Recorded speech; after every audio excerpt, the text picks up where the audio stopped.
For what value of lambda does the equation 6x square minus xy plus lambda y square equal to 0 represent two perpendicular lines and two lines inclined at angle 45 degree.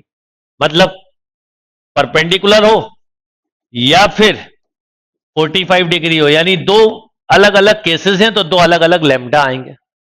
अब आप लोग जब pair of straight line की homogeneous equation पढ़ते हो, जो मैं पहली क्लास में करवाता हूं, अगर लाइन परपेंडिकुलर है तो a प्लस बी 0 होता है और बाकी एंगल का फॉर्मूला ये होता है 2 root H square minus A B upon A plus B. Right. अब सबसे पहला केस तो 6 plus lambda equal to 0 perpendicular के लिए सीधा सीधा तो लैम्डा इक्वल टू -6. अब देखो -6 तीन ऑप्शन में एक ही रिजेक्ट होता है, कोई बात नहीं, जो रिजेक्ट होते कर दीजिए. अब दूसरा केस थीटा 45. तो भाई थीटा 45, तो इसका मतलब ये हुआ कि 1045 ये मॉड के टर्म में लिखोगे आप क्योंकि एंगल गिवन है, या उधर ले लो तो 2 रूट एच कितना है 1/2, तो 1/4 minus A B upon A plus B है ना. 1045 हो गया 1, तो 6 प्लस लैम्डा ऐसा प्लस ये अंडर रूट क्योंकि लिखा इक्वल टू 2 से 2 कैंसिल रूट 1 माइनस 24 लैम्डा. अब आप ऑप्शन से भी कर सकते हो या स्क्वायरिंग करके सॉल्व कर लो.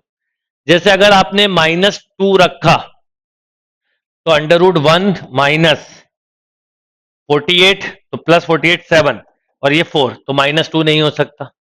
राइट. 1 रखोगे तो ये नेगेटिव डिफाइंड नहीं होगा तो ये भी नहीं हो सकता. मजबूरी का आंसर हो गया भाई, मजबूरी का आंसर हो गया ना -35. कितने सिंपल तरीके से आप क्वेश्चंस को हैंडल करते हो सब कुछ इस पे डिपेंड करता है, ध्यान रखिएगा. बाकी आप स्क्वायरिंग करके सॉल्व करते तो हो जाता. देखो 6 plus 12 lambda plus lambda square equal to 1 minus 24 lambda. Lambda square plus 36 lambda, 6 का स्क्वायर 36 होगा, प्लस 35 इक्वल टू 0. देखो इसके फैक्टर बने lambda plus 1 lambda plus 35 equal to 0, तो लैम्डा की दो वैल्यू आएंगी तो -35 इज अ राइट आंसर.